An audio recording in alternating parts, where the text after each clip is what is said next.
merci, Monseigneur, de venir.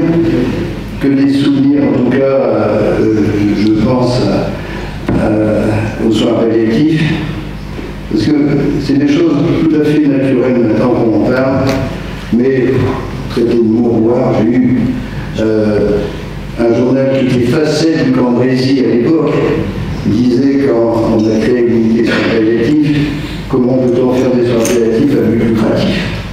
On demande maintenant au directeur de l'hôpital qui s'excuse, Philippe s'excuse, il est pris aujourd'hui, de le voir. Mais ça fait 28 ans. J'ai passé, monsieur le doyen, mon diplôme universitaire de soins palliatifs. Moi, je vais vous demander quelque chose aujourd'hui.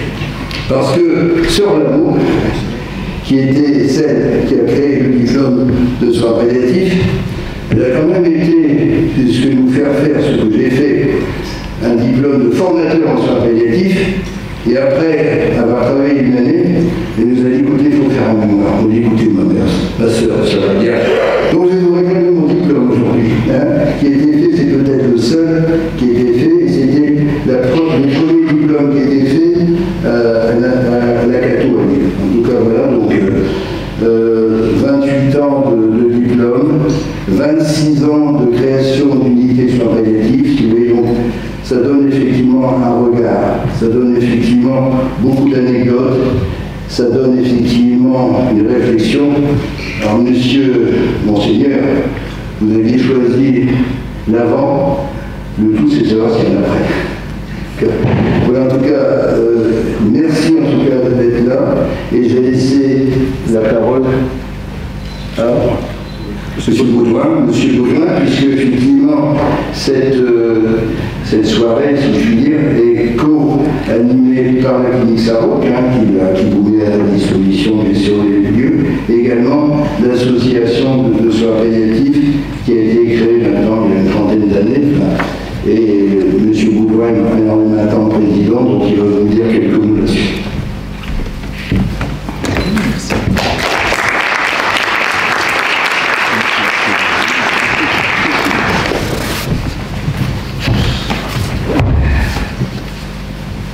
Monseigneur, Monsieur le doyen, Monsieur le docteur Clich, Mesdames et Messieurs les élus, Mesdames, Messieurs, effectivement, je joins mes remerciements à ceux de Monsieur le docteur Clich et je suis, croyez-le, particulièrement heureux et très ému de vous accueillir au nom de l'Association pour le développement des soins palliatifs du Cambrésis-Douaisis et également au nom de notre nouvelle fédération Être là, accompagnée en soins palliatifs.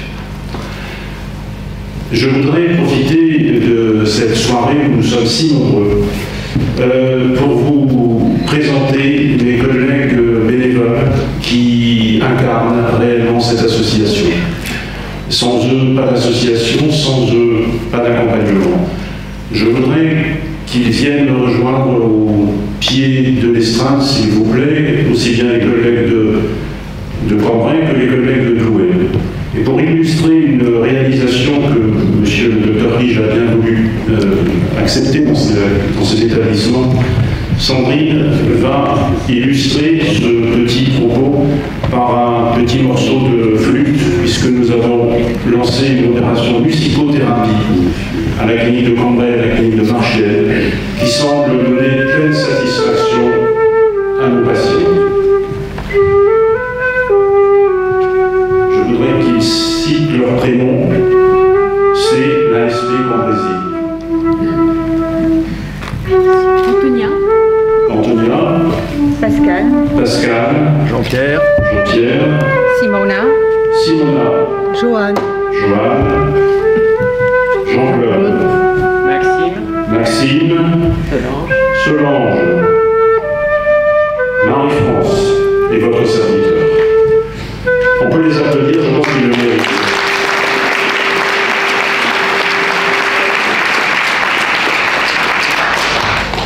L'ASP Cambrésis, l'année dernière, c'était 1000 heures de bénévolat, 80% de ces 1000 heures étaient consacrées à l'accompagnement au chevet du patient. Je voulais citer également une citation, c'est le cas de dire, que j'ai entendue à la FACATO la semaine dernière et qui résume ce qu'est un engagement d'une association pour les soins palliatifs. Cette citation, écoutez bien parce que c'est poignant. Y a-t-il une oreille assez fine pour entendre le soupir des roses qui se fanent? Je clôturerai mon propos en vous disant que cette citation résume l'action de notre association. Merci beaucoup, mesdames et messieurs, de votre présence, et je laisse la parole à M. Philippe Coursier de la Croix du Nord. Merci, bonsoir.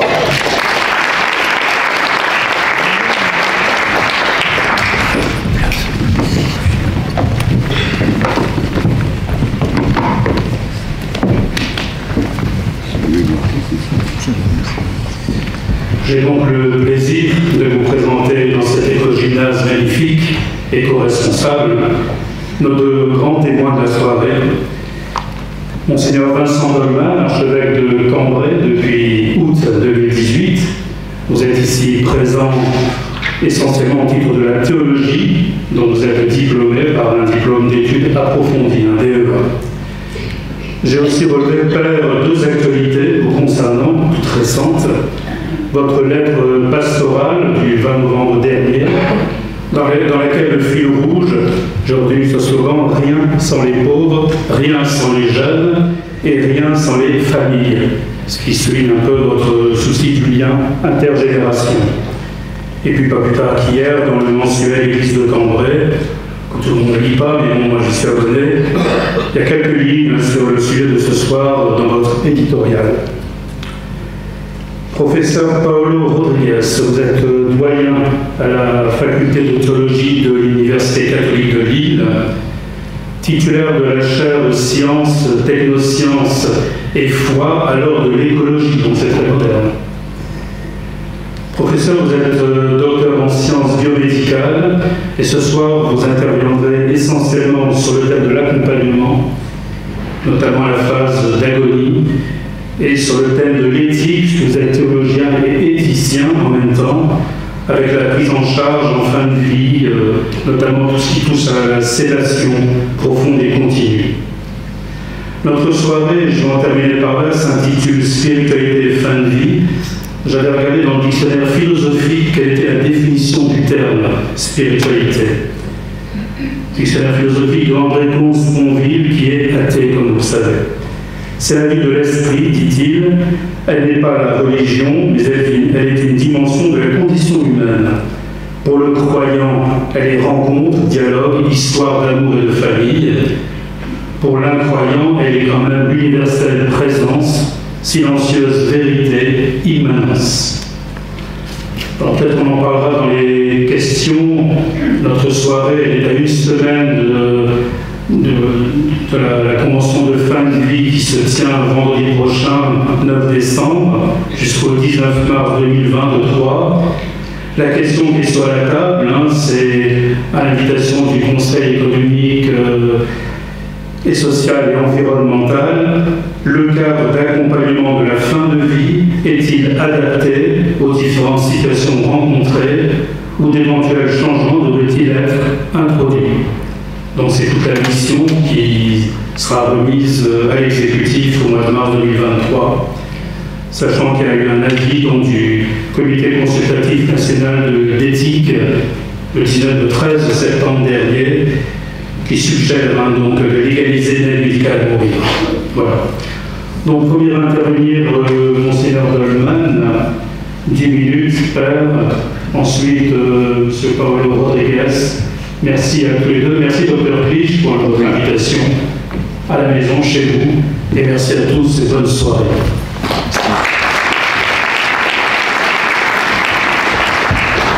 Merci, 10 minutes ça va être court, mais je me suis posé 3 questions pour être toujours complété sur spiritualité et fin de vie. D'abord, je me suis dit, mais si la vie est un cadeau, un don de Dieu, c'est sûr qu'on va se poser très vite la question de pourquoi a-t-elle une fin, pourquoi la souffrance, pourquoi la mort. Et la question très vite qui apparaît, c'est la question du mal. Et quand on réfléchit à cette question, on se rend bien compte que c'est une question sur laquelle on achoppe. D'ailleurs, on pourrait, pour une définition juste du mal, dire c'est un vrai scandale, le mal, et doit rester dans cette tonalité-là d'abord. Un scandale dans la tradition biblique, mais plus largement, veut dire une pierre d'achoppement, un lieu où on peut trébucher. Et c'est vrai que quand je rencontre des personnes qui ont eu une épreuve de souffrance, preuve de la mort, certains vont y découvrir une présence et vont s'ouvrir à la présence de Dieu, vont découvrir que la vie ne s'arrête pas sur cette terre. D'autres vont être interpellés et vont chuter. Vous savez, c'est aussi une des sources de l'athéisme contemporain. Il est vrai que pour nous tous, la souffrance, la mort est perçue comme un mal. On dit d'ailleurs « j'ai mal au ventre, à la tête » quand on est malade.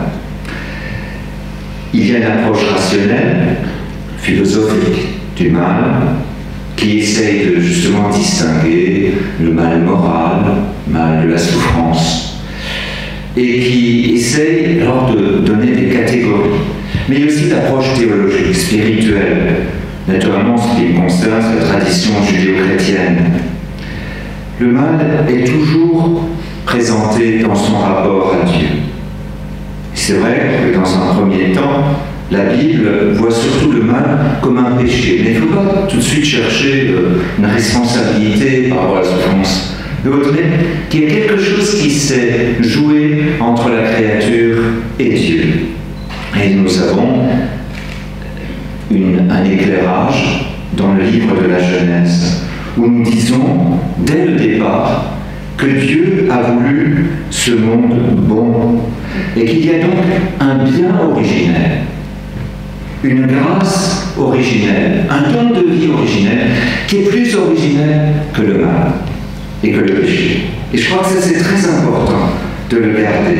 C'est une source d'espérance. Alors après, c'est sûr que si on entre dans les détails, je ne pourrais pas ce soir, il y a naturellement cette question de celui qui est à l'origine d'abord de ce refus, qui a utilisé sa liberté, le démon, Satan, des noms très différents. Satan signifie justement ennemi, celui qui est le saboteur de la vie.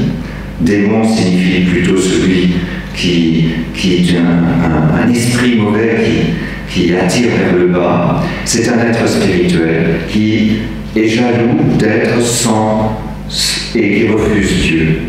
Jaloux d'être sans être Dieu. Et qui entraîne par son nom toute l'humanité. Et c'est là qu'entre à travers ce nom aussi toute cette déliaison, tous ces dérèglements qui sont aussi la souffrance et la mort. Mais la réflexion théologique nous dit aussi dans la Bible déjà que le mal est aussi lié à une imperfection du monde, au fait qu'il n'est pas Dieu. Et donc il y a un mal dont l'homme n'est pas directement responsable. Et on pourrait dire que c'est au fond tout ce qui est souffrance et injustice. Pour vous dire en deux mots, à la lumière de la révélation biblique, je pense qu'il faut affirmer à propos de la maladie de la souffrance que d'abord ce n'est pas un châtiment, mais elle conduit l'homme à ses limites, à se rappeler sa condition mortelle. Elle affecte aussi la souffrance et la maladie, les relations, et fait vivre les conditions de notre état de pécheur aussi. C'est-à-dire ces déliaisons. Et finalement, dans la maladie et la souffrance, s'ajoute souvent cette expérience d'une forme de solitude qui fait très mal, où l'autre ne peut plus m'approcher. Il peut être là, voilà. Il y a aussi cette expérience-là de coupure de relation. C'est ça qui fait peur aussi, qui fait mal. On peut dire que la maladie, c'est un ébranlement de l'état de la personne dans son ensemble. Elle manifeste d'ailleurs le lien étroit, la maladie, la souffrance entre l'âme et le corps. Et je me dis, ce qu'on aborde ce soir montre aussi que l'anthropologie de la Bible, qui est une anthropologie qui unit âme et corps, qui ne sépare pas, est confirmé dans ses expériences. Vous savez, un grand spirituel allemand, mais qui a un nom italien, Guardini, il disait que là, le corps est le symbole vivant de l'âme. Il y a un lien étroit. Et c'est pour ça aussi qu'on dit pas le ventre me fait mal, ou j'ai mal au ventre, une unité. Et donc, si la philosophie parfois parle du mal comme d'un problème à élucider, pour nous, croyants de la Bible plus largement, parle d'un mystère à méditer. Le mal reste avant tout un scandale. Il peut effectivement faire tomber dans le désespoir et la révolte, mais il peut aussi nous aider à regarder le Christ, à recevoir de sa vie et de sa mort une lumière sur le sens de la vie. Et de fait, la souffrance et la mort, pour certains, peuvent nous aider à approfondir le sens de la vie. Où nous découvrons, en tout cas en allant dans la méditation jusqu'au bout avec le Christ, jusque sur la croix, que nous ne sommes pas seuls et que le Fils de Dieu nous a rejoints pas à pas, même dans cette expérience, en tout cas des conséquences de la maladie, puisqu'il souffre à la passion. Et surtout, il fait l'expérience de l'incompréhension de ceux qui sont autour, même de ses amis qui l'abandonnent. Et donc, il est réellement venu remplir les souffrances, la mort de sa présence.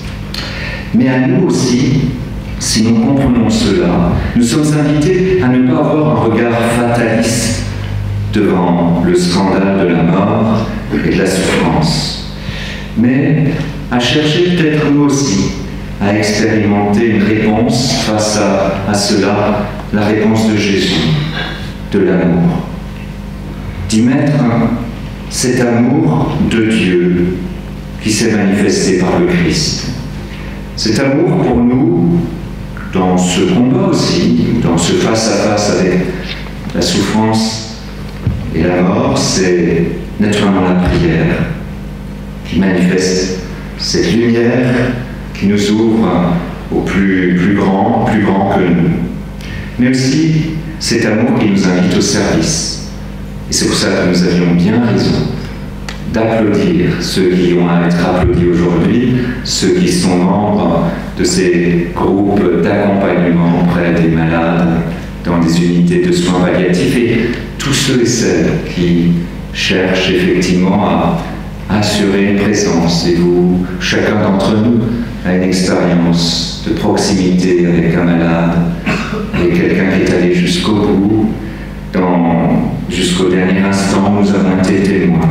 Et nous sentons bien que nous dépassons simplement des éléments techniques. Nous sommes renvoyés la question du pourquoi. Pourquoi l'homme? Pourquoi la vie? Comme je dois terminer, je me disais aussi qu'il y a peut-être une expérience que je peux vous donner, parce que j'avais finalement écrit beaucoup plus que ce qui était prévu. C'est vrai qu'il y a une trentaine d'années, quand j'étais aumônier d'un grand internat de 400 garçons élèves, j'avais invité Jacques Le Breton, certains le connaissent peut-être, un témoin de cette époque-là, il est déjà décédé maintenant. Il avait perdu à l'âge de 16 ans ses yeux et ses mains, alors qu'il participait à la bataille d'El Alamein en 1942 et qui permit aux Alliés de remporter la première victoire sur les nazis. Il avait passé des périodes de souffrance et des doutes extrêmes avant de retrouver la foi. Et cet homme qui était devant ces jeunes, sans bras, aveugle, disait avec une voix forte, « L'homme est plus grand que l'homme ». Je dirais, en méditant sa vie, en méditant aussi sur ces questions-là, que l'homme, corps et âme, est fait pour la vie. Corps et âme, il est fait pour l'éternité. Et pour nous chrétiens, l'éternité, c'est le lieu où est Dieu qui nous attend, un Dieu qui s'est révélé en Jésus comme le maître de la vie, le Père qui nous aime, Père riche en miséricorde. Et l'éternité, pour nous, c'est le lieu où la vie et l'amour se conjuguent à l'infini. Et les gestes que nous pouvons poser par rapport à ceux qui nous souffrent sont une étincelle de cet infini.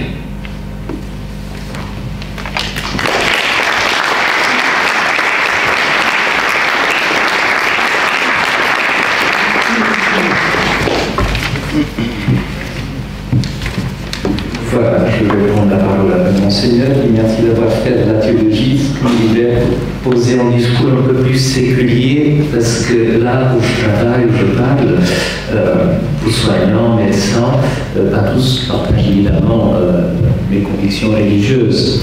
Donc je me dois, en tant que chercheur universitaire, de poser un discours qui puisse être reçu par tous, mais qui permettent aussi de nous humaniser dans les soins palliatifs et en général dans la médecine. Donc, le défi que je me pose ici aujourd'hui, c'est d'essayer d'articuler spiritualité et médecine et poser la question comment la spiritualité peut être intégrée dans la médecine, est-ce qu'elle fait partie ou pas, et comment accompagner les personnes précisément qui ont des besoins spirituels. Voilà, tout d'abord, j'aimerais poser une distinction importante pour qu'on se comprenne. La distinction entre douleur et souffrance. La douleur, c'est un signe physique qui peut être mesuré par la nosographie, les échelles, donc c'est quelque chose qui fait mal dans le corps. Alors que le mot souffrance doit être plutôt réservé au signe psychique.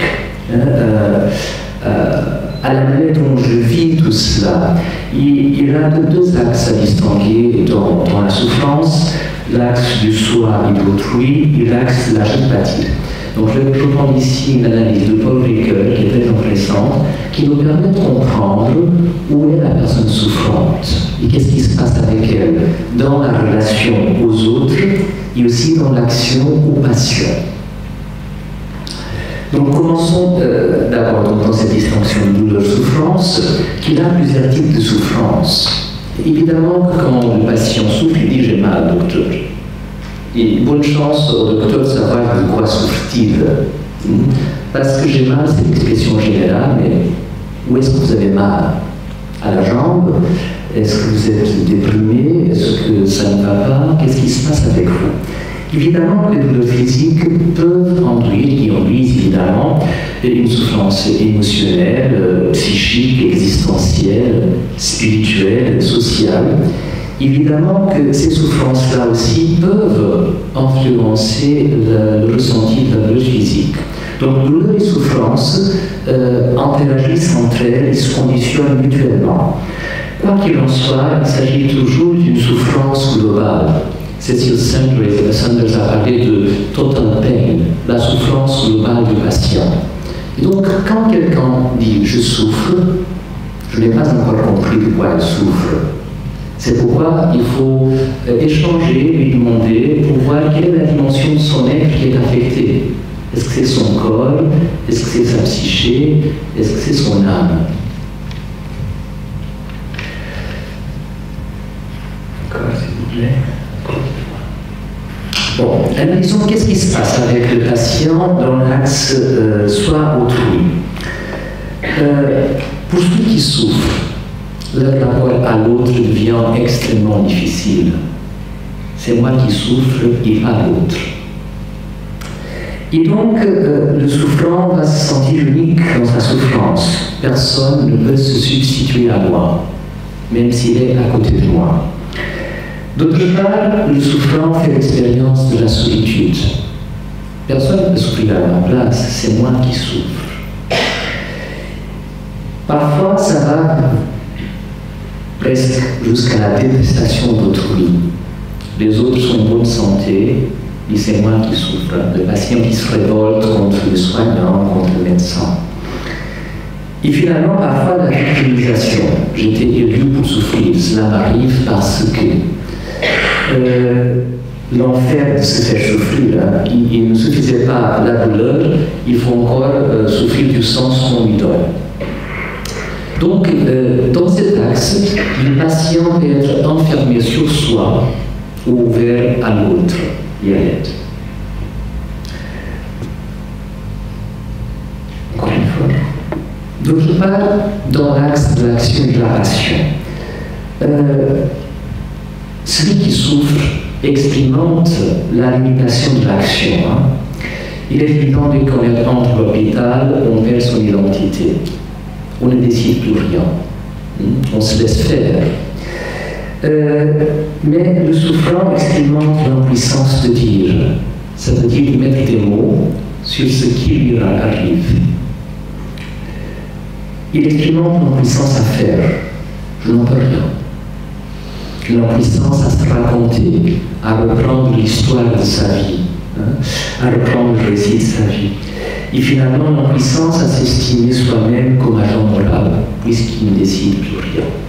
Et donc cette impuissance, elle ajoute encore une couche de souffrance aux autres souffrances.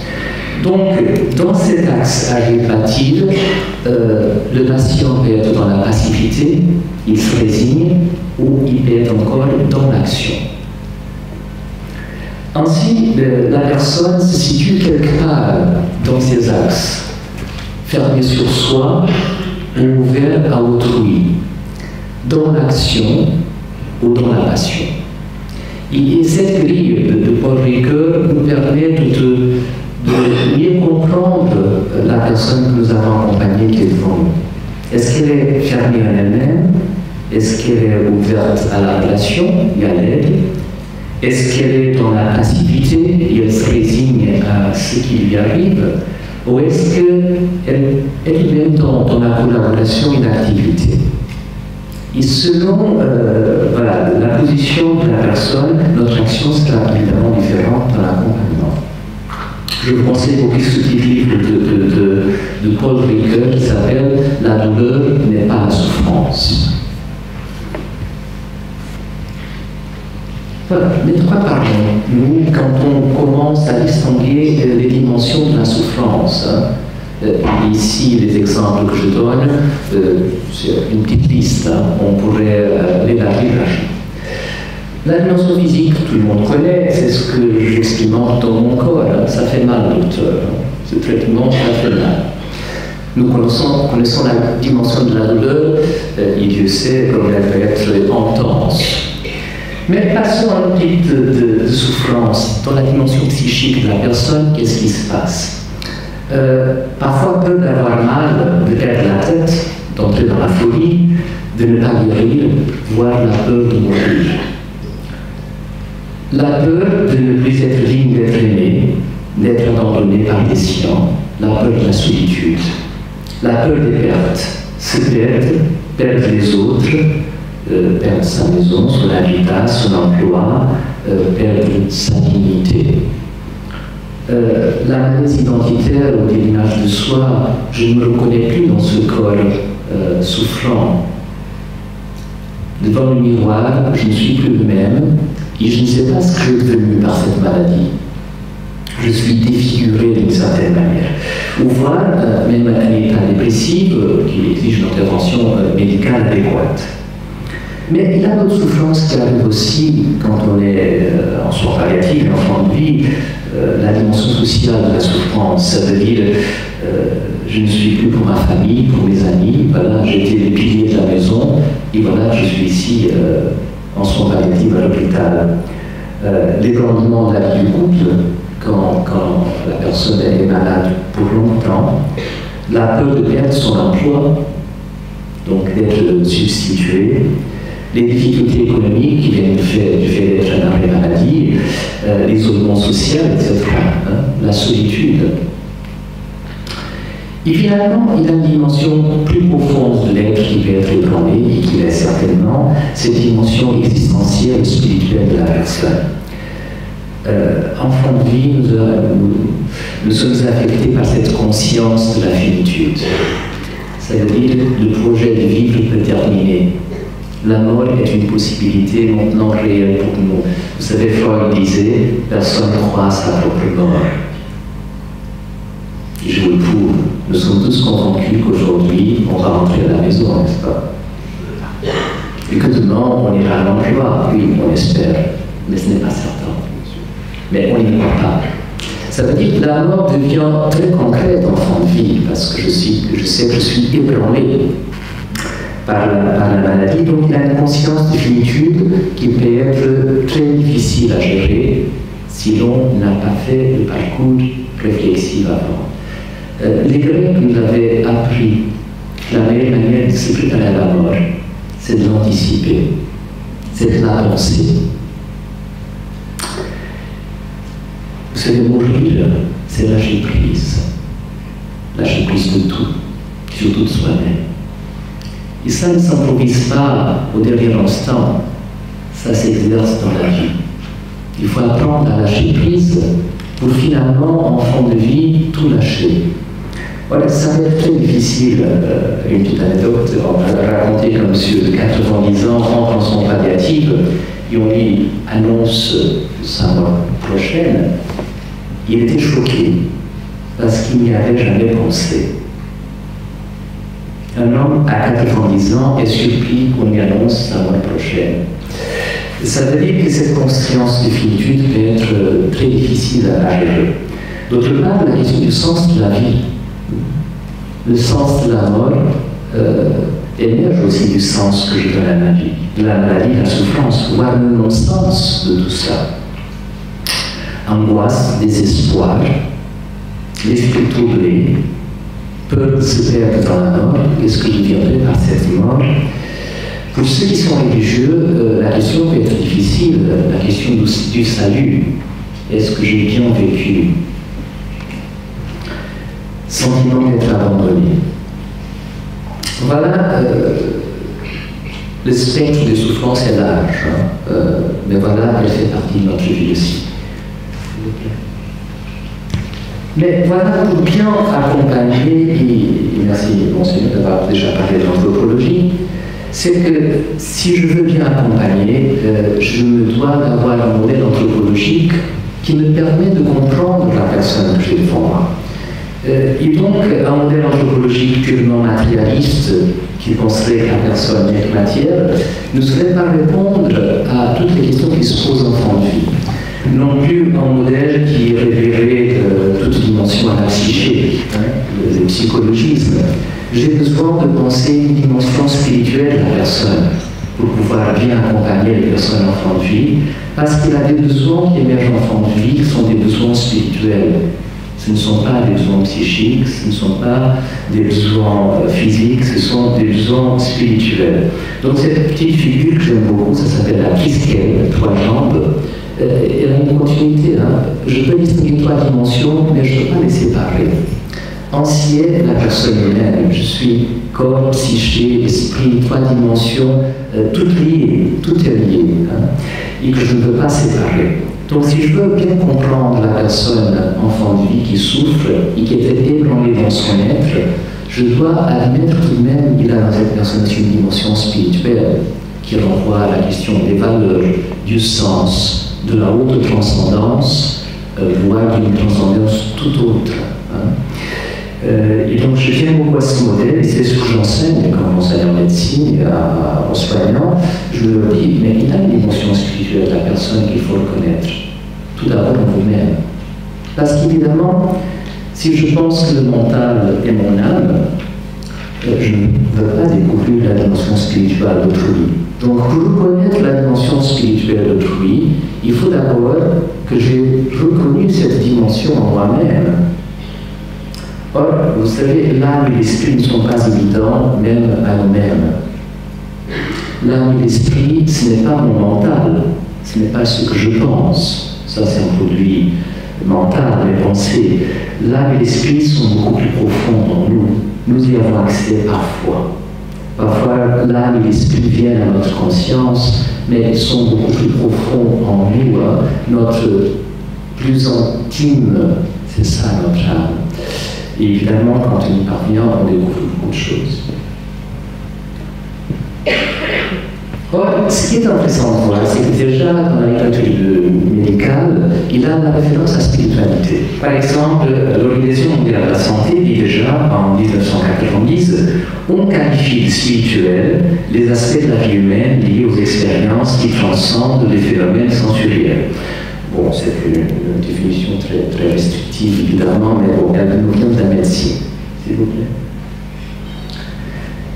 Rochat, c'est un médecin, dit la spiritualité de la personne hospitalisée est définie par la cohérence singulière qu'elle donne à connaître lorsqu'elle déclare son sens de l'existence, manifeste ses valeurs et désigne sa transcendance. Cette cohérence fonde son identité. Donc, sens de l'existence, valeur, autotranscendance ou transcendance sont des aspects liés à l'esprit et à la dimension spirituelle de la personne. Très intéressant, le DSM-5, donc c'est tout un catalogue de maladies psychiques, dit qu'il est recommandé d'investiguer de manière systématique l'analyse, c'est-à-dire le récit, la mémoire culturelle et spirituelle du patient. C'est-à-dire un manuel de psychiatrie reconnaît qu'il a une dimension spirituelle qui mérite lui-même d'être analysée.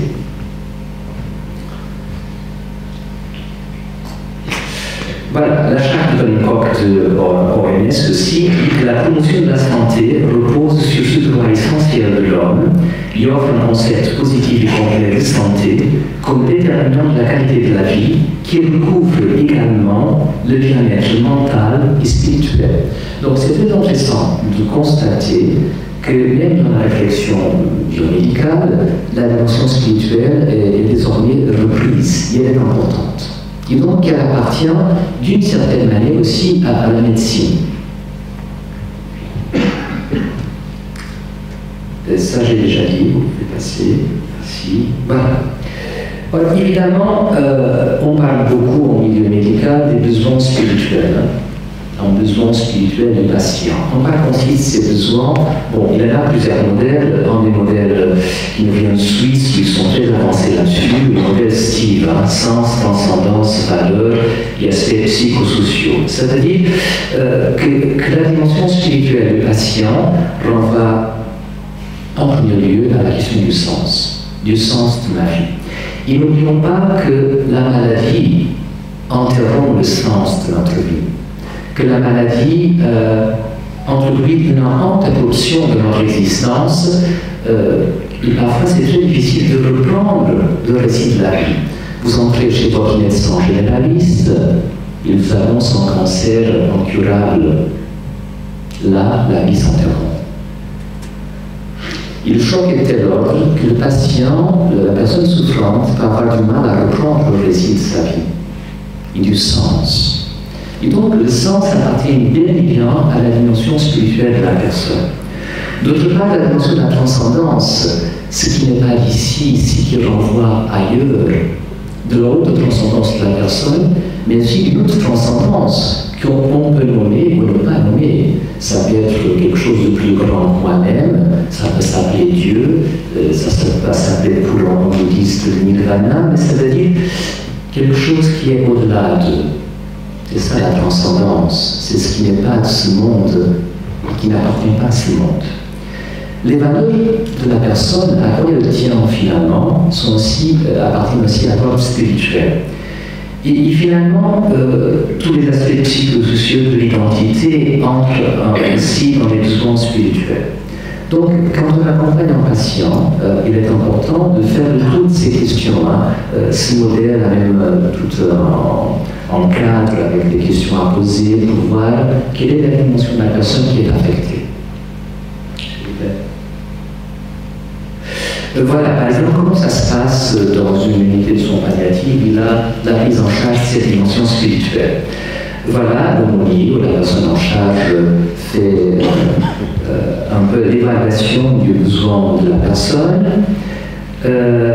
Tout cela est traité avec une équipe disciplinaire, tout le monde qui est en soins palliatifs ou une discussion éthique. Et après, il a un plan de soins coordonné qui tient en compte les besoins physiques, psychiques et spirituels du patient. C'est déjà très développé en Suisse, au Québec, en France, en Provence, en Belgique, vous avez le réseau Respire aussi.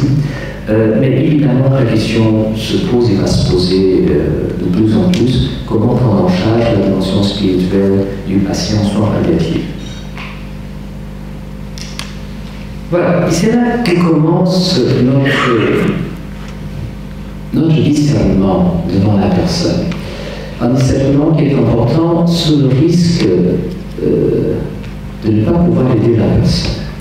Je prends ici la distinction que Viktor Frankl avait fait dans ses études sur la logothérapie. La dépression, parfois on dit le patient déprimé, et la tentation sera tout de suite de le noyer dans une mer tranquillisant pour que ça aille mieux. Mais est-ce bien ça? Ça dépend. Il faut distinguer quels sont les niveaux de la personne qui sont affectés. Il y a des dépressions qui sont dues à notre physiologie, neurophysiologie. Et là, il s'agit d'une dépression somatogène, ça veut dire que ça se traite avec de la pharmacothérapie. Un antidépresseur, il s'arrête mieux. Beaucoup de patients en soins palliatifs sont sous antidépresseurs et anxiolytiques. À moitié drogués, plus ou moins comme ça. Parce qu'au moins de symptômes, on va tout calmer et on va supprimer les symptômes. Mais le symptôme est toujours l'indicateur d'une crise. Or, les crises ne sont pas à éliminer, elles sont à traverser, elles sont à résoudre. Mais évidemment, s'il y a quelque chose lié à mon fonctionnement cérébral, ça va être soulagé moyennant la pharmacothérapie. Mais parfois, la dépression dérive d'une structure psychique, mentale, négative, dépressive. Et là, évidemment, la bonne intervention, c'est la psychothérapie, l'accompagnement psychologique, etc. Mais la nouveauté de Viktor Frankl, c'est qu'il a identifié un autre type, disons, de dépression, qui n'en est pas une noogène, ou qui affecte nous la dimension de l'esprit, c'est-à-dire l'absence de raison de vivre, un manque de sens de l'existence. Alors évidemment, pour cette situation, il ne s'agit pas de donner des antidépresseurs, mais d'aider la personne à retrouver le sens de sa vie. Or, la tentation et le risque très courant, c'est que dès qu'on identifie que la personne ne va pas bien, c'est une dépression, on médit que c'est bon. Mais ce n'est pas ça. Ne pas trouver le sens de sa vie, ce n'est pas une maladie, c'est une crise. Il y a une crise, il faut la traverser. Et elle se résout en quelque chose.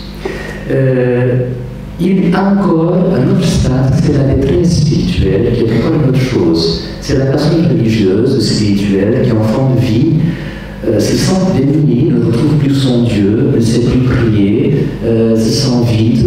Ça s'appelle détresse spirituelle, et ce n'est pas une dépression. Le risque étant, d'un point de vue clinique, on identifie tout cela comme dépression, on donne les antidépresseurs et c'est bon, mais ce n'est pas la bonne prise en charge.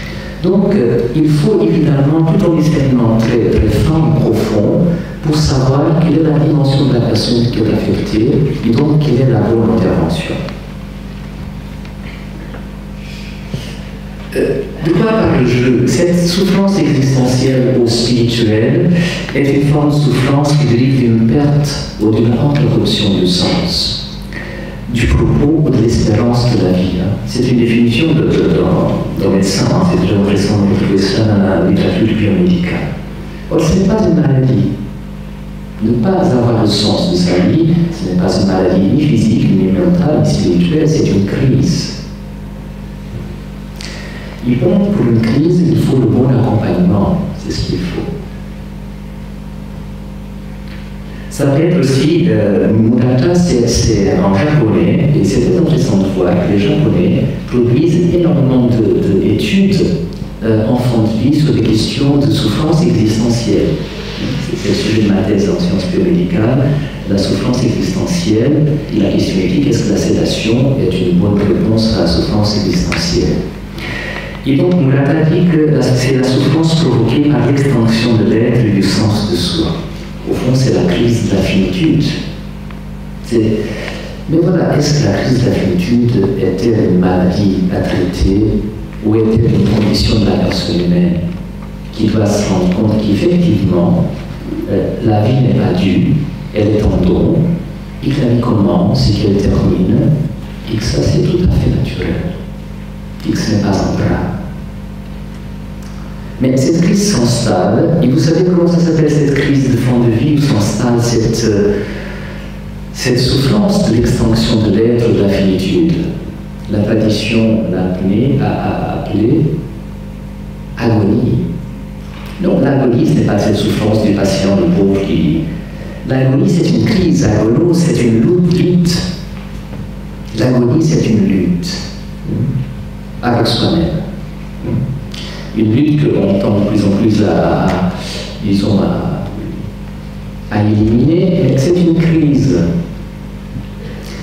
Alors, en chinois, crise veut dire danger, parce que le perdre dans la crise, mais ça veut dire aussi opportunité. C'est-à-dire la crise est aussi une opportunité si je la dépasse. Et donc cette lutte finale avec soi-même est celle de lâcher prise. C'est ce qui est le plus difficile. Il y a des personnes qui ont du mal à mourir parce qu'ils ne lâchent pas prise. Or, mourir consiste précisément à lâcher prise de tout, y compris de soi-même. Mourir, c'est lâcher, c'est laisser.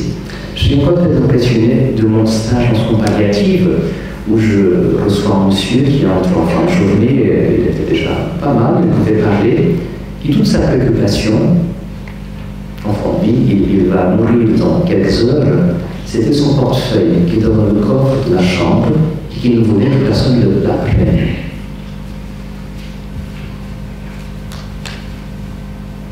C'est un Palestinien qui me c'est un enfant de vie, il va mourir, c'est évident. Et sa grande préoccupation, c'est son portefeuille, que tout de même il va lâcher. Ça m'a choqué.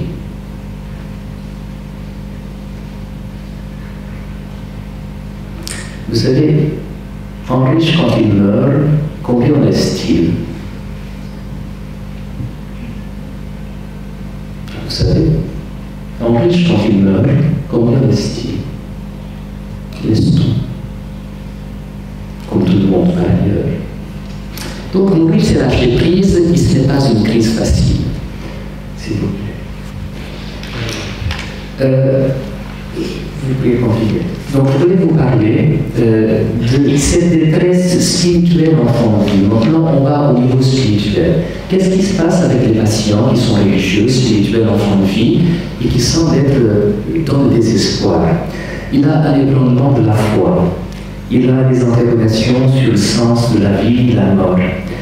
Il a une remise en question de leur système de croyance. Il ne croit plus rien, je ne sais plus qui est Dieu, je me sens perdu. Manifestation de découragement, de désespoir. Parfois, refus d'observer leurs pratiques religieuses habituelles. Sentiment ambivalent au sujet de ses croyances, sentiment qui n'a aucune raison de vivre. Sentiment de vide spirituel, détachement émotionnel à l'égard de tout le monde, inquiétude, parfois colère, ressentiment, peur.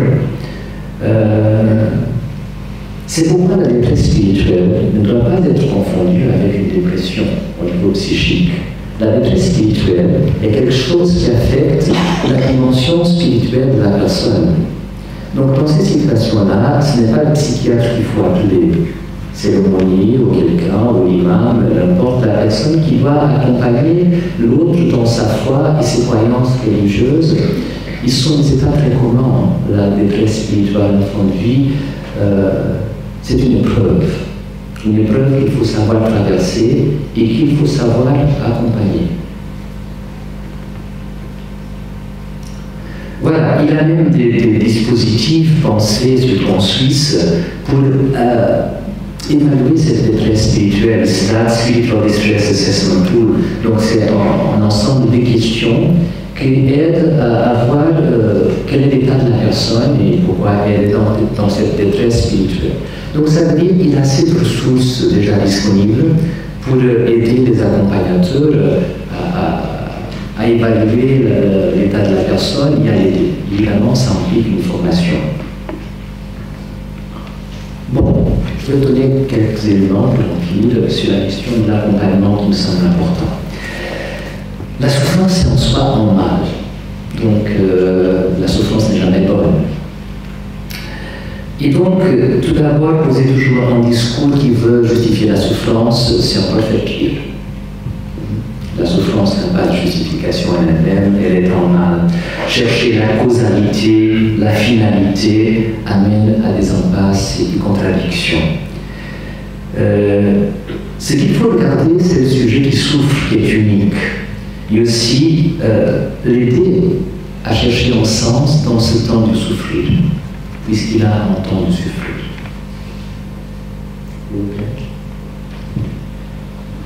Bon, quelles sont les réponses? Une des réponses les plus immédiates, et c'est que la médecine maîtrise, c'est la réponse technique. Un anxiolytique, un antidépresseur, très bien, mais ça va supprimer le symptôme, mais pas la cause du symptôme. C'est que comme on a fièvre, on prend paracétamol, ça supprime la fièvre, mais pas la cause.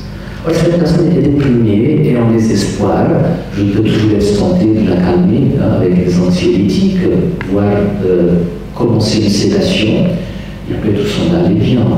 Non, j'ai simplement supprimé le symptôme, mais la personne est restée en crise. Donc, une réponse technique peut aider, mais n'est pas suffisante. S'il vous plaît. La deuxième réponse est la réponse compassionnelle. Ça veut dire j'entre dans la souffrance de l'autre, je l'accompagne, je compatis, je passe avec, même si sa souffrance ne sera jamais ma souffrance. Et cet accompagnement passe par une chose très facile et très difficile, passe par l'écouter. Écouter quelqu'un, c'est quelque chose d'extrêmement difficile, parce que c'est tout d'abord ne pas comprendre, ou ne pas comprendre trop vite, ne pas avoir la prétention d'avoir tout compris.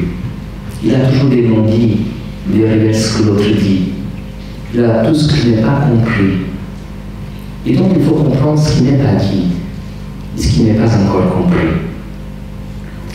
Donc écouter exige de chacun de nous un espace où l'autre puisse déposer sa souffrance. Et ça implique une grande disponibilité. Ça implique un sens de l'hospitalité. Au vide en soi, un espace suffisamment large et paisible où l'autre peut déposer sa souffrance, il peut partir avec la certitude que sa vie est une promesse qui sera tenue.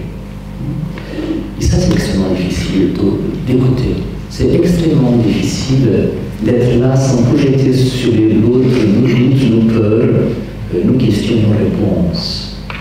Le silence est quelque chose auquel nous ne sommes pas habitués. Qui demande de nous un exercice, évidemment. Ça veut dire, qu'est-ce que c'est la compassion? La compassion, c'est rendre l'autre capable d'exprimer et de livrer sa souffrance. La compassion, ce n'est pas souffrir ce que l'autre subit, ce n'est pas possible ça, ce n'est même pas envisageable. C'est le patient rend sa passion et moi lui donne ma compassion. Ça veut dire je lui permets d'exprimer sa souffrance. Je le capacite à exprimer sa souffrance. Il a la réponse maïotique. Maïotique, ça veut dire faire accoucher. Je peux aider la personne qui souffre à trouver en elle-même des ressources pour traverser cette crise. Et c'est une réponse maïotique. Donc, je suis presque à la fin. Ça veut dire, c'est un chemin de patience, traverser la souffrance. C'est se réveiller à ses forces les plus intimes. C'est échapper à la tentation de la résignation. Le temps de souffrir est un temps de patience et un temps d'attente de la résolution de la crise. Aussi, par la divinity care, c'est une forme de thérapie, ça passe par le regard que je porte sur l'autre. Parfois, la personne en fin de vie dit « j'ai perdu ma dignité, j'ai tout perdu ». Mais la dignité est précisément ce que je ne peux pas perdre parce que je suis une personne. Et donc, il a une dignité inhérente à toute personne qui ne peut pas ni augmenter ni diminuer. Mais le problème, c'est le regard que la personne porte sur elle-même, sur ses conditions, et aussi que je porte sur elle. Donc, par le regard, l'écoute, les gestes, je peux montrer que malgré à tout ce qui lui arrive, cette personne garde toute sa dignité. Et c'est un regard sur l'autre qui sauve, évidemment. Et je pense que je vais finir là-dessus pour conclure. Évidemment, je vais parler pendant des heures là-dessus et que j'ai fait un résumé très rapide de tout pour vous montrer qu'on y réfléchit beaucoup, d'un point de vue des sciences humaines, des sciences médicales, de la théologie, de la philosophie, de l'éthique. Moi, je suis censé savoir articuler tout cela pour vous dire qu'est-ce qui est essentiel dans l'accompagnement d'autrui. C'est de poser des paroles, des gestes qui rendent à l'autre son image d'être une personne humaine. Agissez de telle manière que vous vous humanisez et l'autre aussi, toujours, de plus en plus. Ça veut dire être en relation avec l'autre dans ce développement en plénitude. Et pour moi, vous savez, bien mourir, et on peut discuter en quoi consiste le bien mourir. Malheureusement, nous, occidentaux, bien mourir, c'est mourir, c'est daté sans se rendre compte.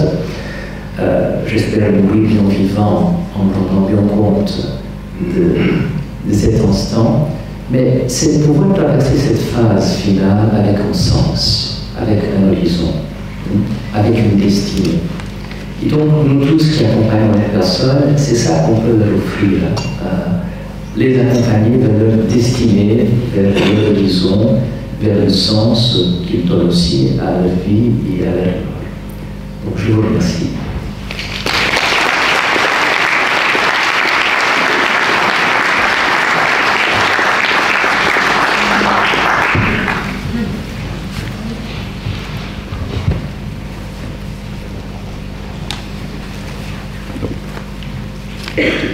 Je suppose qu'il y a des choses à dire. En tout cas, je vais me permettre de commencer la discussion avec une synthèse des deux. Je ne sais pas que c'est amusant, mais les deux choses qui se complètent tout à fait, et que j'ai retenu Monseigneur, le mal est un scandale. Et vous, monsieur, il y a quelque chose d'important qui n'est pas du tout pris en compte aujourd'hui, et je pense que nos politiques doivent y penser. L'évaluation de la dimension spirituelle, avec effectivement l'échelle que vous nous avez parlé, qui vient de la Suisse. Ce que je peux vous dire, pour avoir eu des tas de réunions, des tas de symposiums, c'est pas du tout pris en compte, et effectivement, dans les différents services. Alors qu'on ne parle pas de religion, si vous voulez, on parle d'évaluation de la dimension spirituelle. Après, il y a des choses où je ne suis pas d'accord avec vous, parce que il faut quand même savoir que les antidépresseurs, voire les anxiolytiques, sont éco-analgésiques. C'est-à-dire que le fait, si vous voulez, de faire certaines thérapeutiques permettent effectivement de diminuer la douleur, ce qui fait qu'on a moins recours effectivement à des thérapeutiques. Et puis, il faut quand même savoir que la morphine, c'est pas la morphine, c'est jamais que s'endormir dans les bras de Morphée. Donc c'est tout à fait rare, c'est pas du tout pareil. Effectivement, moi je dis simplement qu'il fait des sympathiques depuis quasiment une trentaine d'années. C'est une cuisine, si vous voulez. C'est une cuisine, c'est-à-dire que un peu d'antalgique, morphinique, un peu d'anxiolytique, effectivement, pour avoir une amélioration, mais il est hors de question, effectivement, de faire de la sédation. Pour avoir discuté personnellement avec Jean Leonetti, où j'étais son chauffeur un jour entre Jamès-Rieux au CHR, avec mon ami de Brouquer, qui était avec moi, et je l'ai conduit jusqu'à l'aéroport. Effectivement, la loi Claes-Leonetti est très bien faite, il suffit d'appliquer. Et on ne parle pas, bien sûr, d'une obstination déraisonnable. Mais la dimension spirituelle, monsieur le doyen, est quelque chose qu'il faut dire à nos politiques, quoi. Parce que, effectivement, quand on dit filière routière, il y a une page complète sur effectivement le droit que l'on pourrait avoir une mort assistée. Bon, personnellement, si effectivement on a des techniques qui permettent aux gens de s'exprimer, on peut les accompagner jusqu'à la fin de manière digne, sans souffrir. Et vous savez, je disais tout à l'heure, une anecdote, je crois en dire des noms, Je passe un jour dans mon service et puis quelqu'un me dit « Docteur, je veux mourir, écoutez, je souffre, je veux mourir. » Écoutez, c'est parfait, monsieur, je suis infirmière qu'il faut. Mademoiselle, vous faites le protocole?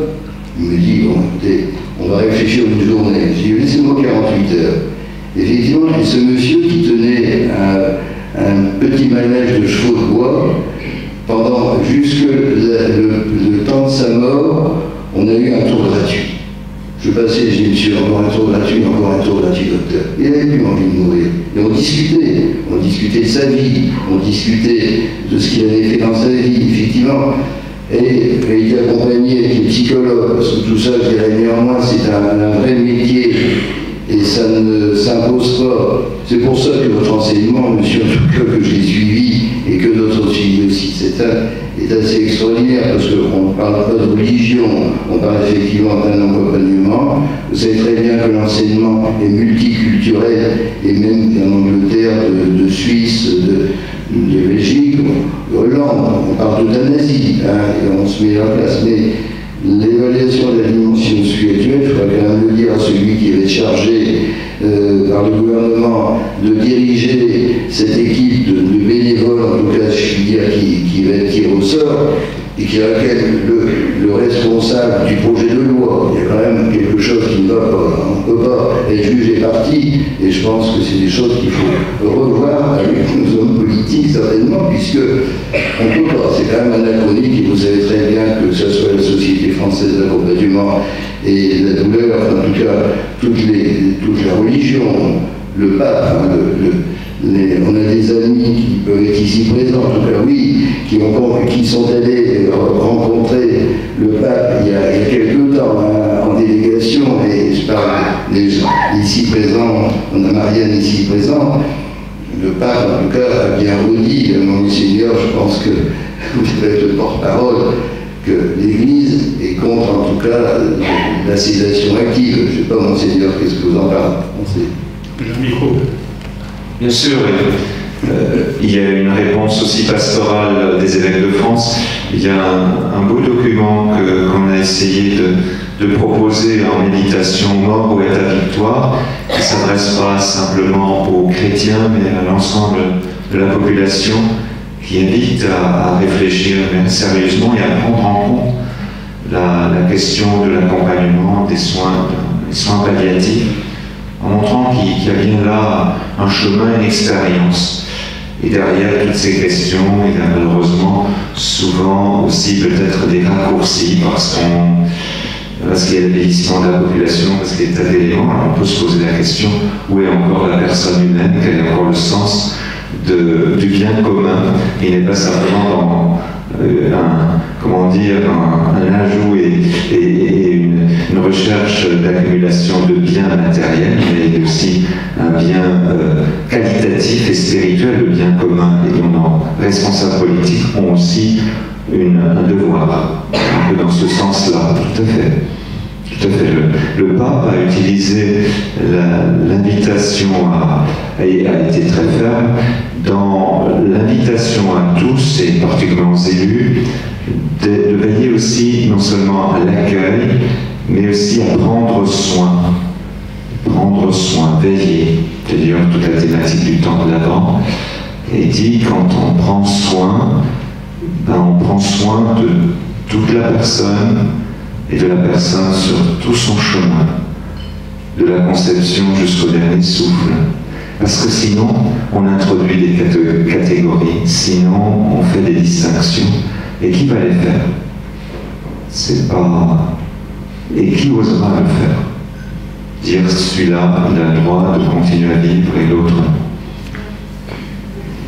Merci. Donc qu'est-ce qu'il veut prendre la parole? Dans la salle, j'ai un micro. Le texte dont vient de parler l'ancien Dolman est daté du 8 novembre. Il est sur Internet, il a été fait par les évêques à nous. Alors, dites aussi invité à noter ce petit carnet qui nous a été proposé à l'entrée. Certains ont peut-être des questions écrites, mais moi j'ai un micro-baladeur, donc n'hésitez pas. J'ai un micro-baladeur aussi, je peux également Bertrand. Passer la parole. Je peux aussi récupérer les petits papiers si vous le souhaitez. Monsieur. Et je transmettrai les papiers à mes collègues bénévoles qui poseront eux-mêmes les questions. Oui, j'ai été émerveillé vraiment par les déclarations qui ont été faites. Et on a vécu avec ma femme il n'y a pas longtemps, au mois d'août et septembre, la fin de vie de la petite sœur de mon épouse. Et on s'est rendu compte, je m'en suis rendu compte très très fortement, que finalement, ce que vous avez dit, je crois, à un moment, celui qui part se rend compte que les autres ne partent pas. C'est un peu ce que disait Ionesco, d'ailleurs, dans la pièce Le Roi se meurt, il disait le problème du médecin, c'est qu'il devrait mourir avec le malade. Et c'est vrai que, il dit dans Ionesco, c'est extraordinaire, mais il y a un fond de vérité qui est une caricature, évidemment. Mais je crois que c'est ça le grand problème, c'est que nous restons vivants et l'autre s'en va. Et j'imagine que lorsque ça sera notre tour, nous aurons la même relation. Et tout, dans le fond, tout ce que vous faites ici même, par exemple, tout ce que font les personnes qu'on a vu tout à l'heure, c'est ça qui est extraordinaire. C'est que justement, je crois qu'elles essaient, ces personnes magnifiques, d'être dans le processus de mort, d'essayer de l'intérioriser. Et c'est ça qui est merveilleux, vraiment, je trouve. Et très difficile, évidemment. Merci. Vous souhaitez intervenir, peut-être, Paolo? Merci. Évidemment que le problème aujourd'hui de la mort se pose comme toujours, sauf que aujourd'hui nous ne sommes plus familiers avec la mort. Au Moyen-Âge, mourir, c'était tout à fait normal. 1 million ans. Aujourd'hui, la mort est refoulée, elle n'est plus familière. On ne meurt plus chez soi, entouré de son médecin, du prêtre du village et du maire. On meurt seul. En soins palliatifs, ou n'importe. C'est un problème de la société contemporaine, le rapport à la mort, parce que l'idée de la mort vient cacher notre joie de vivre. Parce que la mort est interruption. Et c'est pourquoi on n'y pense pas.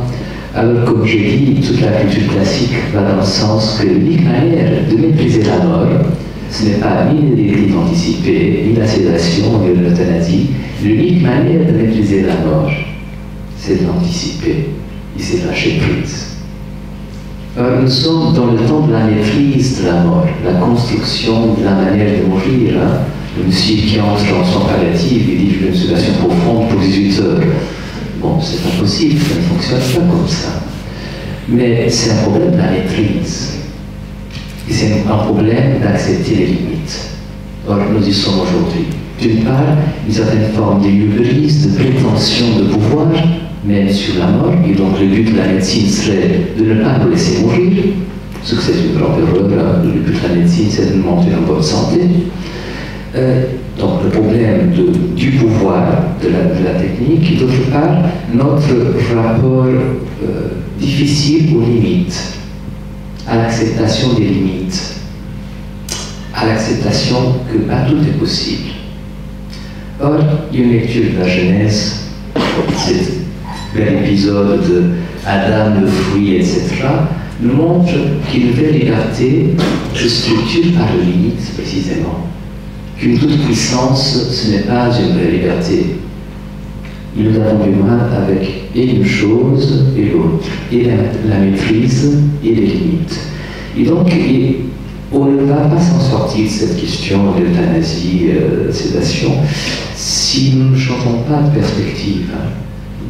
D'une part, il faut laisser place pour d'autres, que le monde n'est pas la répétition du même, que la vraie vie, ce n'est pas une vie indéfinie et infinie, mais ça implique une conversion et intellectuelle et spirituelle, un élargissement de notre conscience. Et ça va prendre énormément de temps, parce que je pense que parfois nous allons dans un sens du matérialisme, de la préoccupation de nos besoins essentiels. Et une fois que tout cela s'est résolu, la vraie question qui se pose est celle du sens. Et aujourd'hui, ce qui nous manque, c'est un vrai sens de vivre. Ça nous manque. Merci. Qui souhaite réagir? Non, c'était dans l'Occitanie, je pense qu'il y avait des cantons qui étaient un peu galvaudés après, et puisque que ça veut dire, cercle d'animation naturelle, qui avait des ouvrages utiles. Et en fait, le grand tout, c'était la pièce, la cuisine, dans laquelle, effectivement, la personne âgée décédait entourée des siens, calmement. Et tout ça, effectivement, c'était complètement galvaudé. Et c'est pour ça, quand même, que ce qui devrait arriver aussi, c'est le développement des unités de soins palliatifs. Parce que ce sont des unités de lieu et, effectivement, de travail. Avec des professionnels qui sont là, qui sont formés, en tout cas à l'écoute, qui sont en général ont un DU soins palliatifs, c'est pas un diplôme interuniversitaire, donc j'ai dit que j'attends toujours mon diplôme, puisque comme vous voulez, on était une vingtaine quand même, où Sorlano, qui est quand même, vous n'avez pas connu, vous êtes trop jeune, excusez, mais était quand même quelqu'un d'extraordinaire. Elle a créé effectivement ce diplôme universitaire de soins palliatifs qui n'existait pas, en tout cas, et elle était tout à fait au départ, quoi, hein, et c'était effectivement des enseignements très intéressants. Pour dire qu'il y a des choses qu'il faut certainement développer en France, et puis on n'a pas envie de mourir si effectivement on ne souffre pas non plus, mais si on est accompagné. Et c'est votre dimension, en tout cas tous les deux, à la fois spirituelle, à la fois aussi de l'humanisme, en tout cas, quelle que soit la religion, quoi. Et aujourd'hui, tout ça, ça part un petit peu à volo. C'est exceptionnel maintenant que les familles nous demandent parfois de veiller effectivement jusqu'à la fin. Et ici dans la salle, on a des gens à qui on a permis d'être là, en tout cas, c'est dit, et particulièrement en épisode de Covid. Le Covid, c'est quand même des choses extraordinaires que je n'avais jamais vécues. Ça nous est arrivé, le cercueil doit monter carrément dans le service et le refermer immédiatement. Oh. Dieu merci, ça a passé, mais cet accompagnement est quand même capital. Bonsoir, Monseigneur Dolan, bonsoir, Monsieur le Doyen, Monsieur le bonsoir. En fait, si je résume un peu vos contenus qui sont magnifiques, la meilleure façon pour se préparer à la mort, c'est de le faire assez tôt, le plus tôt possible, quand on est en bonne santé. Comme ça, parce que le cheminement que vous proposez, c'est un cheminement qui, je pense qu'il est long. L'état stoïque, je pense, c'est quelque chose de stoïque que M. Brienne décrit, c'est quelque chose de très complexe, le point de vue que vous abordez. Je pense que c'est un cheminement que le faire en un mois, 2 mois, ça va être très compliqué dans le fin de vie.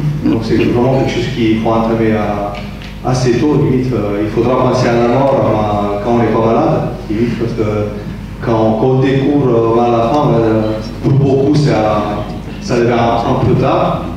Et après, on dirait, la réflexion qui vous nous poussez à faire, est-ce que tout le monde il a cette ouverture d'esprit, est-ce que tout le monde il a cette profondeur pour se poser ces questions et mais après des deux, est-ce que quand cela il arrive à la famille, est-ce que la famille elle est prête aussi à ce type d'exercice pour lequel vous faites des enseignements universitaires pour vous transmettre, donc c'est pas donné à tout le monde non plus. Dans les services de soins, est-ce que nos services de soins, nos hôpitaux, nos cliniques, et nos soignants, ils ont le temps de faire tout ça? C'est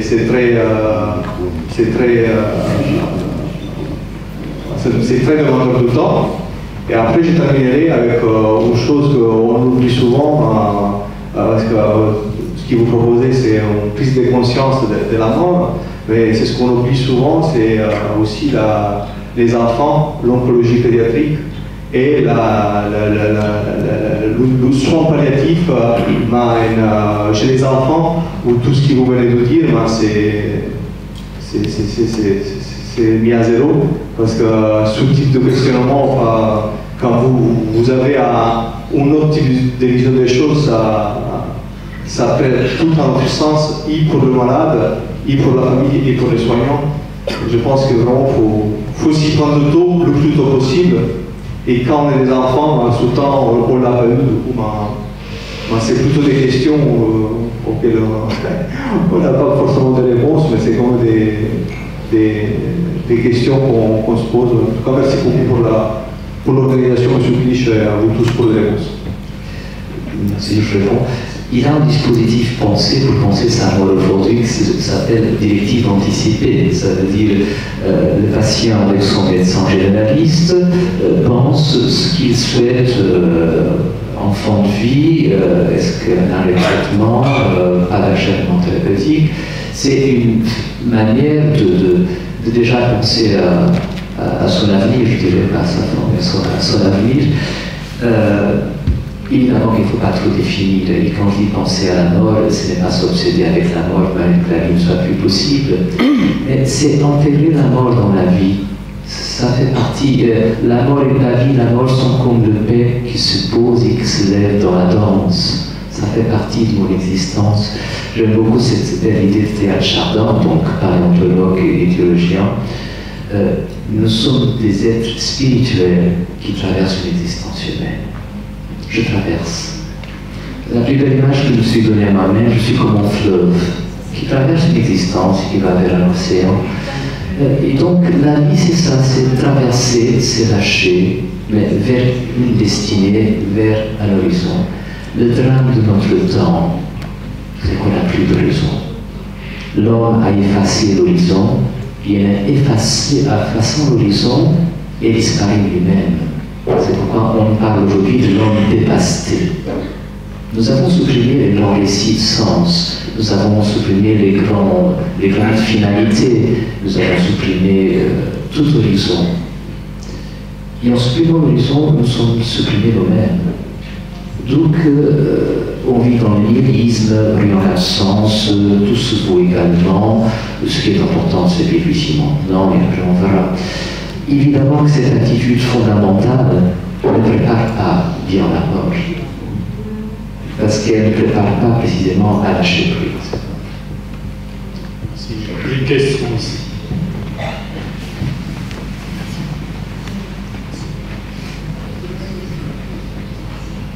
Bonsoir. C'est une question. C'est pas grave. Avant tout, je voulais déjà dire que c'est dommage que Monseigneur n'ait pas intervenu plus longtemps, parce que ça aurait été intéressant de parler un peu plus, je trouve, mais c'est mon avis. J'étais venue à cette conférence sans savoir à quoi j'allais m'attendre. J'ai un peu été surprise quand même. Alors, il faut savoir que moi-même j'accompagne en fin de vie. Alors je suis infirmière de métier certes, mais j'aurais très bien pu le faire sans être infirmière, parce que moi je fais un accompagnement un peu différent du vôtre. J'ai passé comme vous le début de soins palliatifs à la Cato en 99. J'ai voulu le passer pour voir justement en quoi ça consistait. J'ai été, je dirais, déçue, parce que moi je ne fais pas un accompagnement médical, je fais un accompagnement spirituel et psychologique, en fait. Voilà. Ça ne m'a pas beaucoup appris plus que par rapport à ce que je faisais, parce que moi mes accompagnements sont un peu différents. Je pensais qu'on aurait parlé un peu plus du côté humain, parce que pour moi, une fin de vie, c'est quelque chose d'abord déjà de la fin de vie d'un être humain. Et pour moi, l'humain, c'est important. Parce qu'on accompagne quelqu'un qui est vivant jusqu'au bout. Même s'il est inconscient, pour moi, il est vivant jusqu'au bout. Et en fait, on doit aussi bien accompagner la personne et aider la famille. Et en fait, moi, j'accompagne pour que les gens partent avec paix, respect, dignité. Et avec le cœur léger. Et en fait, c'est pour moi quelque chose qui doit rester le plus accessible possible, parce que la mort fait peur, aussi bien à la personne qui va partir que la famille. Et en fait, justement, le fait d'accompagner, c'est pour justement essayer, moi je sais que c'est pour essayer de positiver la mort, déjà de l'une, et puis pour essayer d'amoindrir la douleur. Parce qu'une douleur physique, elle est accentuée par la douleur morale, justement. Et il faut justement pouvoir aider de ce côté-là pour pouvoir diminuer la douleur physique. Et en fait, j'ai eu plusieurs expériences où les personnes, quand je parlais avec eux, me disaient qu'ils allaient m'attendre. Et c'est ce qu'ils faisaient. En général, ils m'attendaient. Donc j'ai toujours eu des expériences qui ont été très fortes. Et c'est des accompagnements. Moi, j'explique aussi qu'ils ne font que passer de l'autre côté, derrière un miroir sans pas. Et puis qu'en fait, c'est ce que j'essaie d'expliquer pour les personnes aussi qui restent. Et que aussi les personnes qui s'en vont, vous parlez toujours de lâcher prise. Le lâcher prise n'est pas évident, parce que pour la personne qui s'en va, elle se dit qu'elle laisse beaucoup de monde. Et qu'il y a plein de choses qui ne sont pas finies. Ou alors il y a des choses qui ne sont pas dites. Ou il y a des secrets de famille. Il y a toute une expérience, il y a tout un vécu derrière. Et en fait, c'est tout ça sur lequel, en fait, moi j'essaie d'agir, en fait, pour que la personne puisse lâcher prise là-dessus, en fait, avant de partir. Et surtout qu'au moment où elle se sent vraiment fatiguée, qu'elle puisse poser ses bagages. Parce que moi, c'est ce que j'explique aux familles, c'est surtout ne les retenez pas. Quand ils ont envie de partir, au contraire, il faut les accompagner, mais ne les retenez pas. Il ne faut pas leur dire que non, il ne faut pas qu'ils partent. Si eux, ils ont envie de partir, c'est leur choix. C'est parce qu'ils n'en sont plus capables, ils sont épuisés. Il est temps pour eux de poser leur valise. Et en fait, je dis toujours, c'est par amour, en fait. Alors ça peut être très compliqué, ça peut être très difficile, parce qu'on n'est pas préparé à ça. En France, on ne nous prépare pas à ça. Par rapport à la Suisse, à la Belgique, où je suis diplômée belge, déjà, je ne suis pas diplômée française, et on nous a appris quand même beaucoup de choses plus là-dessus. Mais il faut savoir aussi que c'est quelque chose qui est, quand on se retrouve à côté de la personne qui va partir, soit quelqu'un de notre famille ou quelqu'un, un mari, un enfant, parce que dans la langue française, il n'y a pas de mot quand on perd un enfant. Quand vous perdez un mari, vous êtes veuve. Quand vous perdez vos parents, vous êtes orphelin, mais quand vous perdez un enfant, il n'y a pas de mot. Donc il faut en plus pouvoir aider là-dessus aussi. Mais ce que je voulais dire, c'est que la personne qui s'en va, l'angoisse pour elle, c'est de se dire mais qu'est-ce qu'ils vont devenir eux? Et moi, la question aussi, c'est parfois, mais je vais quand même pas mourir. Alors moi, j'ai dit ben si, vous allez mourir comme moi, je vais mourir. Je vais prendre la voiture, avoir un accident, je vais mourir, parce que la vie, elle est comme ça. On est un jour pour partir un jour. Et moi, mon accompagnement, je le fais comme une sage-femme. C'est ce que j'explique. La sage-femme, elle accompagne une maman qui va mettre au monde. Et elle tend les bras pour accompagner, pour accueillir l'enfant. Ben moi, je fais la même chose, mais dans le sens inverse. C'est-à-dire que j'accompagne les gens sur leur fin de vie, le plus paisiblement possible. Comme une maman qui va accoucher, on essaie d'amoindrir la douleur, on l'encadre, on fait tout ce qu'il faut pour qu'elle puisse avoir un bel accouchement. Et ben moi, je dirais que je fais la même chose dans l'autre sens, pour que la personne puisse passer de l'autre côté le plus paisiblement possible. Alors, excusez-moi, mais enfin, j'avais besoin de... Voilà.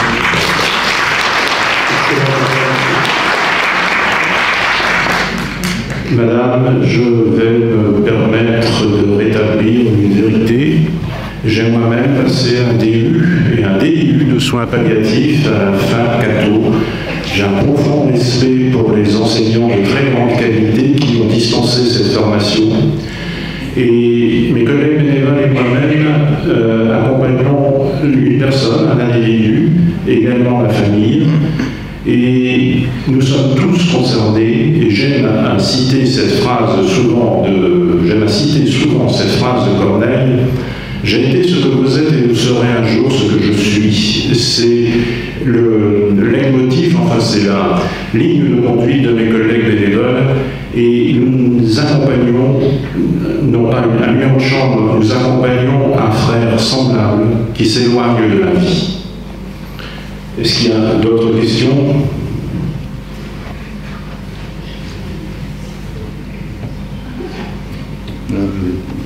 Une réaction de nos invités pour la question. Oui, parce que, entre autres, mon stage, moi j'ai fait donc à l'hôpital Notre-Dame à Montréal. Effectivement, c'était André Gauvin, qui est d'ailleurs une Légion d'honneur en France, parce que c'était le premier service francophone au monde, en tout cas en soins palliatifs. Mais on n'a pas à être honteux, enfin, on fait des bons soins palliatifs en France, quoi, et on peut très bien ne pas être d'accord, et ça peut être le sens de polémique, mais Monseigneur, je pense que les gens sont frustrés de vos paroles, c'est ce que je pense. Je vais vous passer la parole si vous voulez bien. Pourquoi il a été aussi... J'ai tenu le temps qu'on m'a donné. Mais je crois que c'est bien que nous restions aussi aujourd'hui, peut-être à la fin de cette rencontre, à nous dire aussi comment je me situe dans ce rapport à la mort et surtout aux autres, à ceux qui souffrent aussi, évidemment à ma propre mort. Et je me dis, cette année, il y a un objet de méditation très particulier pour ceux qui sont chrétiens, puisque Noël sera fêté le jour de la mort et la résurrection de Jésus, un dimanche. Et au fond, déjà la naissance, quand nous sommes capables de nous émerveiller encore de la naissance d'un enfant, nous découvrons toute la fragilité. Quand nous avons la capacité d'être proches aussi de ceux et celles des familles, et surtout de jeunes qui attendent un enfant, qui l'accueillent, surtout quand c'est en plus le premier enfant, il y a quelque chose de la présence de Dieu qui est là, ou disons en tout cas d'une dimension de la vie qui est à la fois don et fragilité. Et nous devons peut-être intégrer cela tout au long de notre vie et être autant présents aux côtés de ceux qui accueillent la vie que de ceux qui nous la laissent comme dernier souffle. C'est à peu près le même mystère finalement, parce qu'il s'agit d'un passage, d'une page. Et il serait bon que tout au long de nos vies, et tout au long aussi de nos traditions chrétiennes, nous revenions aux éléments les plus simples et pourtant les plus grands de nos vies, de la naissance à la mort, mais aussi des étapes. Et c'est pour cela aussi que nous avons des rythmes dans notre parcours. Je pense à une année liturgique où il y a des éléments très particuliers qui nous sont donnés à vivre humainement, mais aussi spirituellement. Je pense au temps de l'Avent qui nous invite à creuser ce désir de l'attente de celui qui vient de plus loin, de ne pas simplement être des consommateurs.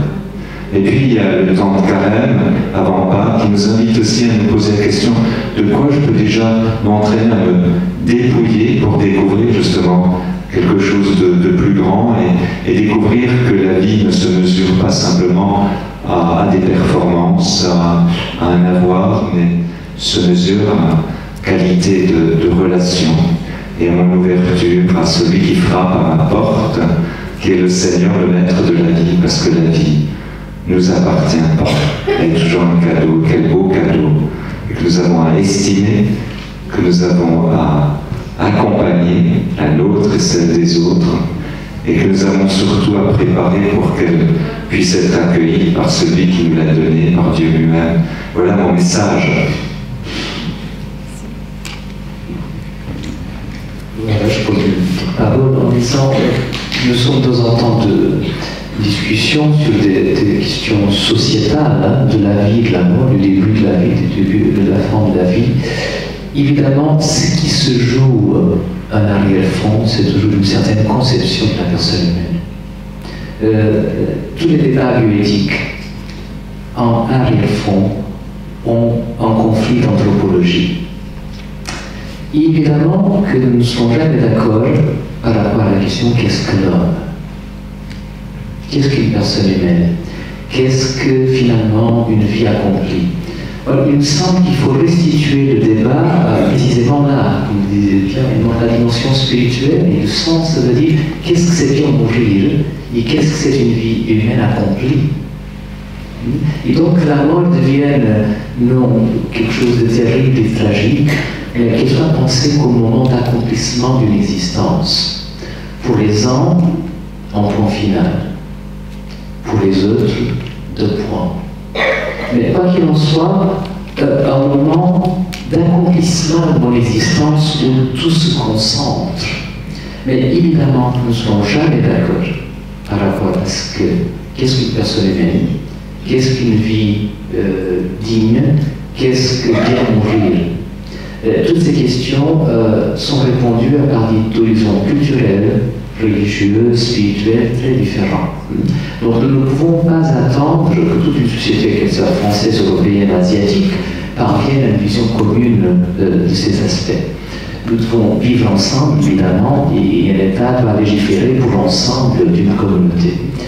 Nous ne devons pas perdre nos repères. Et si je suis théologien, je sais que l'homme est l'image de Dieu. Et que ça lui donne une dignité qu'il ne peut jamais perdre. Et ça oriente évidemment ma pensée en tant que théologien, en tant que bioéthicien, etc. Mais aussi en tant qu'enseignant, en tant que citoyen, je sais que je dois dialoguer avec ceux qui n'ont pas les mêmes convictions que moi. Or, le problème va toujours être, est-ce qu'il a un seuil comment? Est-ce qu'il a un seuil minimum où on se retrouve? Oui, peut-être il a un seuil, un socle de base, mais est-ce que ça suffit pour penser la mission humaine? Donc, mon défi serait de dire, pensons ensemble au moment la mort comme un moment de complétude, d'accomplissement de la personne, et donnons aux personnes l'opportunité d'aller vers l'être mort paisiblement, avec un sens, à chacun de construire, en accompagnant tout cela de manière paisible, en sachant qu'on n'a pas de réponse unique pour la question qu'on se pose et que nous devons vivre ensemble dans cette diversité.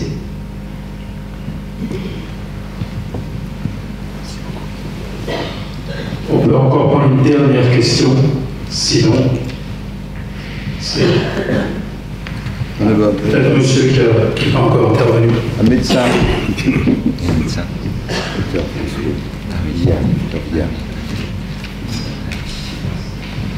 Merci, bonsoir. J'étais assez dérangé par vos interventions, dans le bon sens, ça m'a un peu interpellé. Je suis médecin, ça fait une quinzaine d'années que j'évolue dans des unités de soins palliatifs. Je suis récemment formé aux soins palliatifs. Et en fait, je me demande si les progrès qu'on fait sont en fait des régressions. Parce qu'on est en train de former de plus en plus on nous impose, on nous demande, on nous impose de nous former. Toutes les personnes, tous les soignants qui gravitent autour de malades doivent être de plus en plus formés, on les impose aussi aux établissements de santé. Et finalement, est-ce qu'on n'est pas en train de voler la mort aux gens? Est-ce qu'on n'est pas en train de les infantiliser et de leur dire voilà, vous allez venir, on va faire ça, on va vous coter, on va faire des échelles d'évaluation de telle chose, de telle chose, de telle chose. Et comme vous le disiez avant, on était encadré chez soi par le médecin de famille, le prêtre et les accompagnants, les proches, qui à mon avis n'étaient pas surdiplômés en soins palliatifs. Et d'une certaine manière, faut-il pas éduquer les gens au lieu de suréduquer et de surdiplômer les soignants?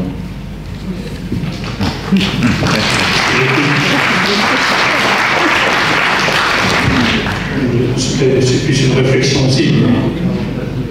Je pense qu'on peut conclure notre soirée, remercier cette conférence à deux voix, Monseigneur Dolman, Paolo Rodriguez, grand merci, Dr Clich pour votre invitation à l'organisation, Bertrand Baudouin bien sûr, et tous ses amis de l'ASP, et de être là, qu'il ne faut pas oublier, c'est un réseau national. Le comptoir des soupes, qui est en ville rue Sadi-Carnot, à Cambrai, vous invite à ce petit dîner. Voilà, c'est un restaurant d'application qui est entreprise d'insertion soutenue par l'association ARPE.